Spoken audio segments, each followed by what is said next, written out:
Welcome back. So we're switching gears to some other conversation as it concerns hygiene. We have with us on Zoom this morning Neka Chijoke Dikeocha. She's a women and girls advocate and personality development expert.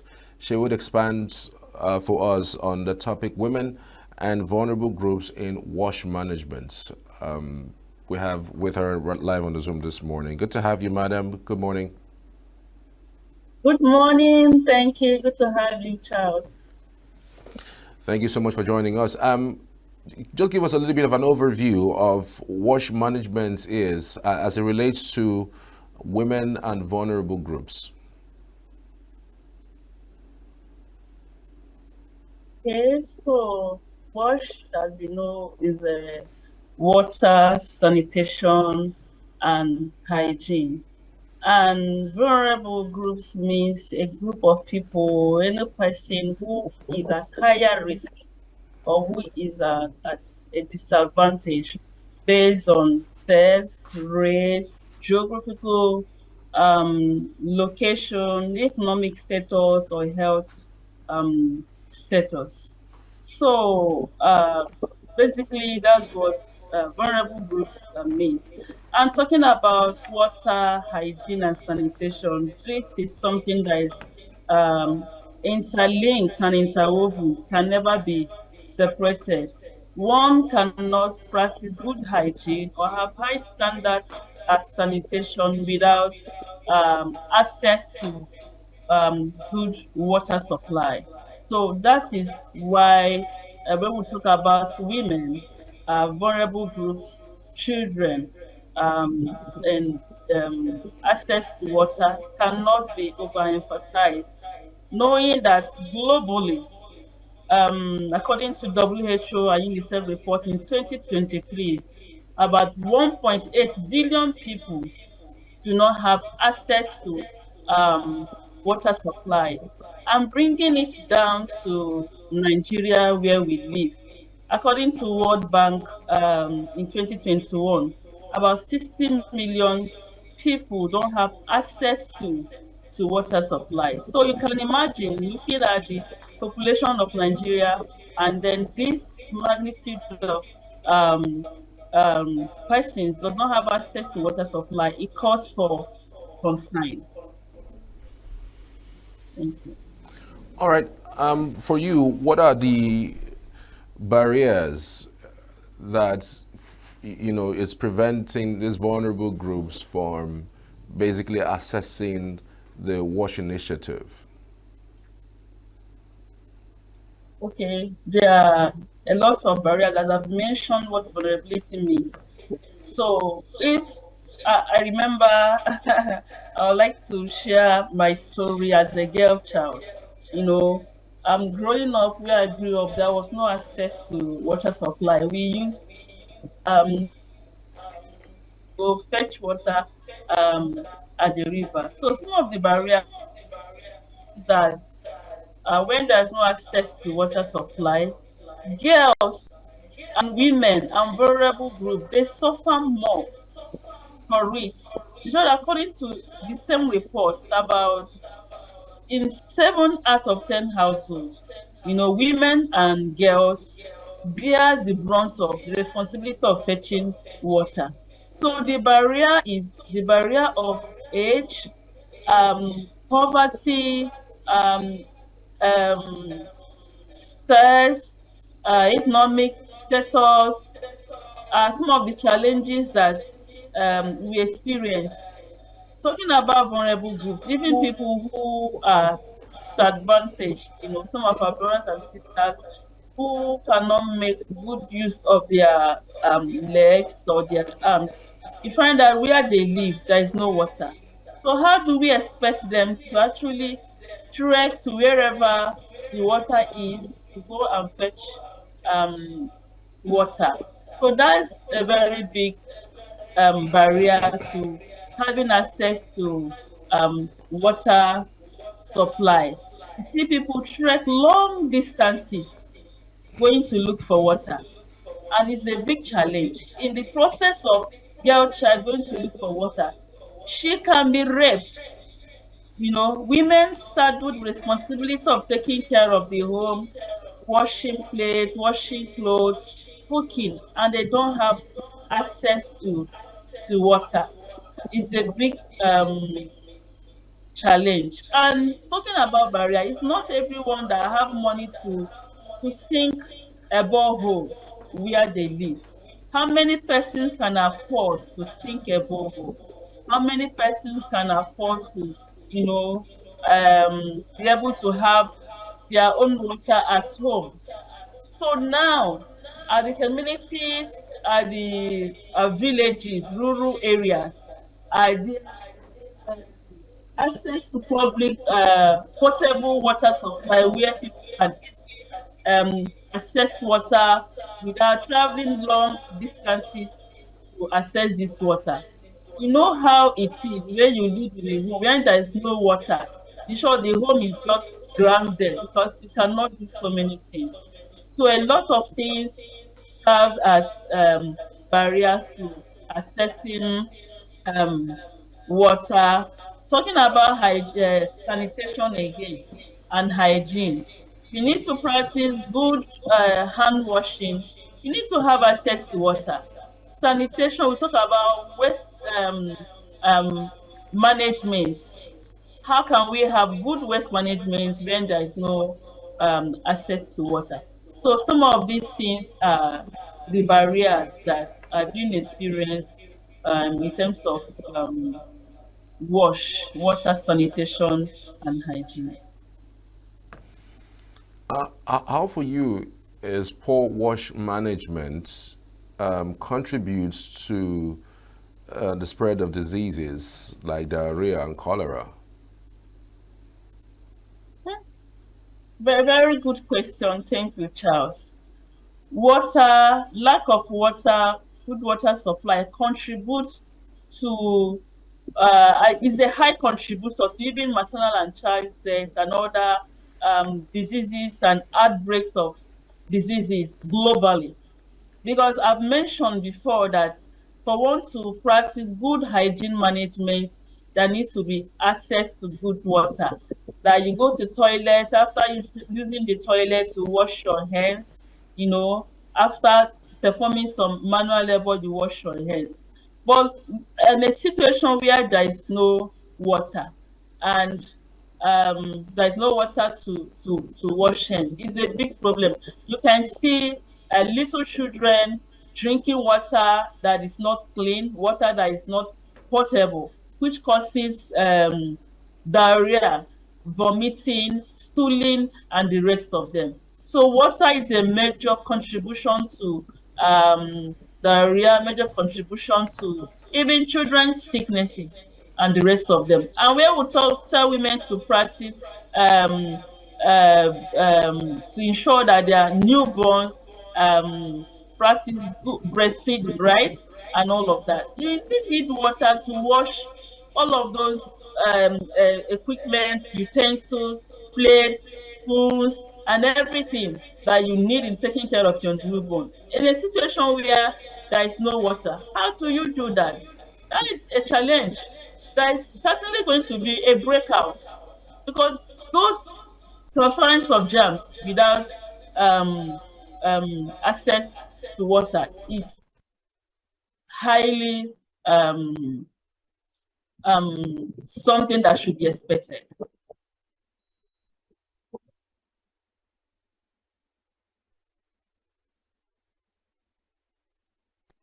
Have stepped things up, really. They have tried to also engage these WASH initiatives in order to provide services to rural and urban developments. Can you highlight some of these activities put forward by the NGOs and the roles that they play in indicating and also recreating what the WASH initiative is in order to access or give some important services of wash management to people who are in urban and rural areas? Okay, thank you. NGOs, we are like advocates, and we advocate for the rights, for provision of services, available services to underserved population, to people who are disadvantaged, people who are in the rural areas. And so I know a lot of NGOs who have done WASH programs. You know, it's not just advocating for government to do this, to do that. We're also looking at sustainability. You know, if this the government is trying, yes, but they have to do more. They have to do more. Looking at the clusters, location, you know, rural areas, most of them still go to rivers that are dirty, rivers that are people bathe there, people wash there, people, you know, do even defecate there, where waste products are even being put into. People still go there to fetch water, and this water are not treated. So the NGOs have been working hard, advocating to the government, advocating to the stakeholders, even leading advocacies, leading calls so that there could be change both at the policy level and implementation level. Let there be access to water supply, consistent water supply, so that people, at least that could just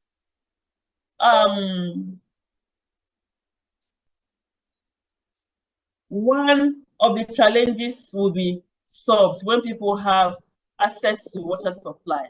I know people have even gone to budgets, different governments budget meetings to advocate, okay, this year can you allocate so and so percentage to wash,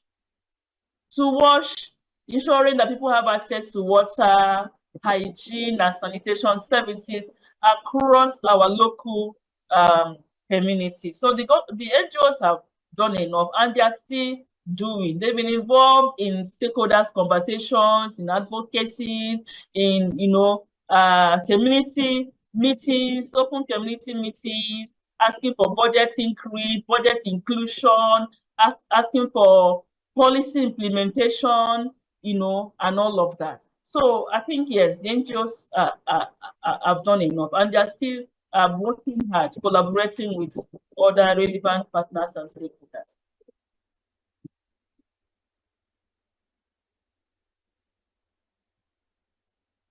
Cost of water, you know, has gone up. For those who are in the dry season, especially for those of us who are in Enugu, for instance, it is difficult to find water anywhere. I mean, all the wells mostly are dried up. And even when you want to go and purchase water, it's expensive. It impacts on your pocket.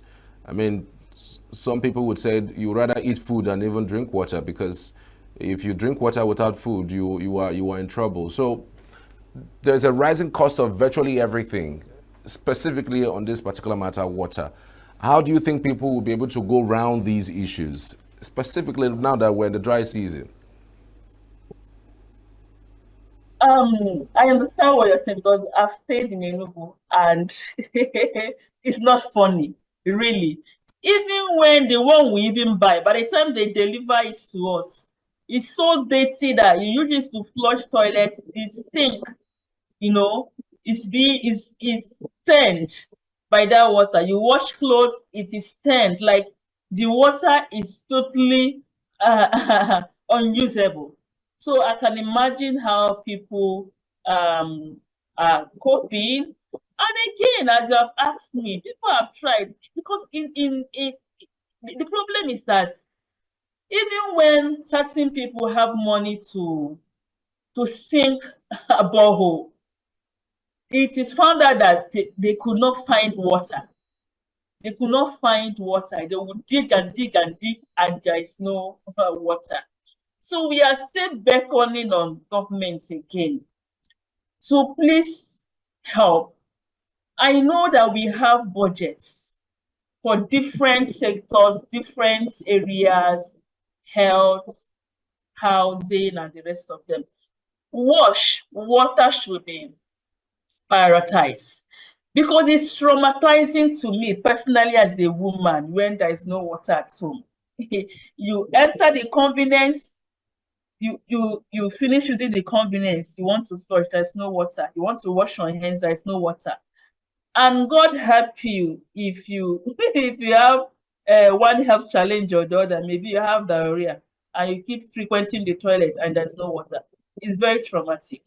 So, and this might not be only government. The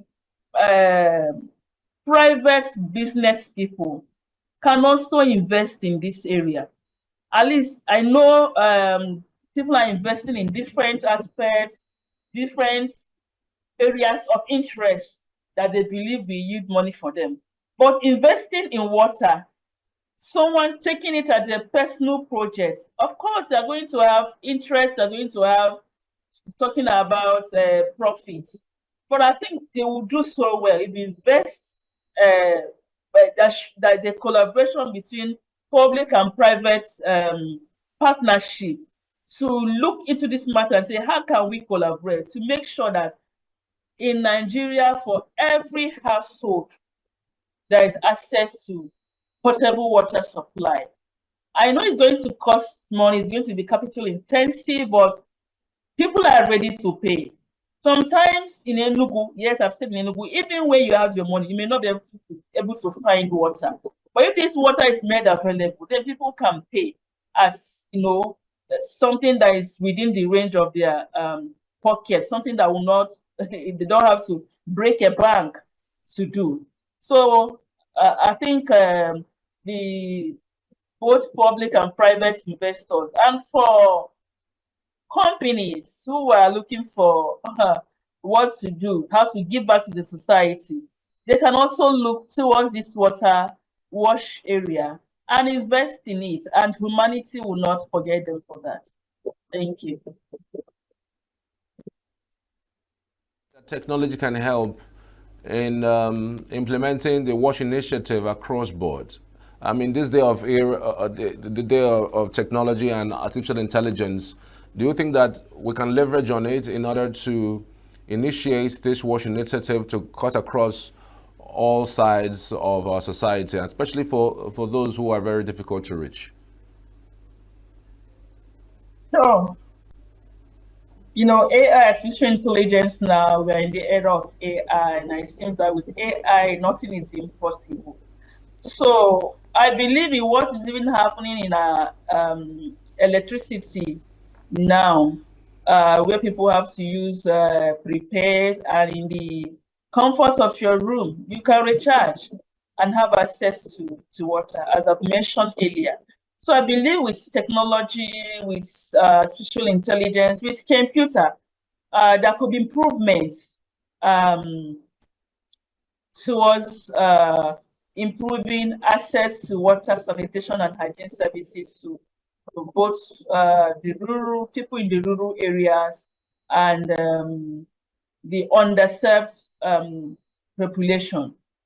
And research again can go into it, investing into research and see how can we improve on this? What can we do better? What will work? What would not work? If we invest in research, I'm also calling on academics and every other person out there. It's something that can be done. Even those areas where we say we cannot find water, you have dug and there's no water.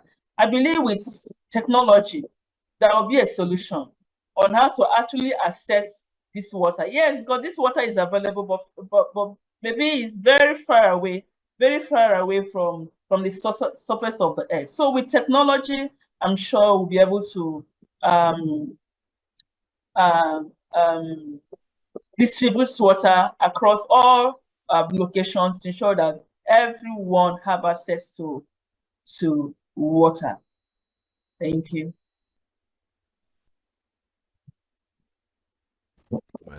The inadequacy that comes with the government's involvement. We've also seen some NGOs that have played a little bit of role in that aspect. Recently, we saw some, halting of aids by the United States government. How much of these aids freezing would impact on these types of initiative that goes as far as reaching out to some of these vulnerable groups? Well, I wouldn't want to delve into that, but we know that NGO depends on resources from others, from philanthropies, from donors, and all of that to do what they are doing. That's why we call it non-profits. So, with what is going on, I don't know the impact is going to be is affecting it's going to affect especially the underserved nation who the NGOs are serving, who the NGOs are representing, who the NGOs are advocating for. So now I think foundations and as I've mentioned earlier should also go into public-private partnership to access more funds to continue to do the good work of reaching the underserved. Okay, but again, for you also, do you think philanthropists within our neighborhoods should be involved in some things like this? I mean, I've seen some of these things happen even in and around some vicinities where you have a particular house where people go to fetch water, at least clean enough. They leave their house, they go there and fetch. It's no longer what it used to be, people going as far as going to the stream to fetch water. But we'll see people who just decide to create a borehole and people just go there to fetch every now and then. Do you think that our philanthropists should also look in that direction in helping reach out to some of these vulnerable people? Absolutely, child. Absolutely. Philanthropists, including even our politicians who are looking for pest projects, who are looking for what they can do to impact the communities and the people they represent. This water is a very good example of what they can do. I always tell people when they come to me for certain, I tell them, go back, you have your politicians, you have people representing you at various levels who are looking for what to do. Suggest this to them, propose this to them with statistics, with evidence. Let them see. And you know one thing, this is something that is lasting. Something that nobody will ask you, what have you done for our community? Want to appreciate you for your time, for sharing a part of your morning with us this morning. She is the Women and Girls Advocate, personality and development expert, giving us her insights. I want to say a very big thank you to everyone who has been part of the broadcast today, from the production team and everyone right here. We're connecting to Abuja studios where our colleagues would continue the other part of the morning show. My name is Charles Pius. Have yourselves a beautiful day.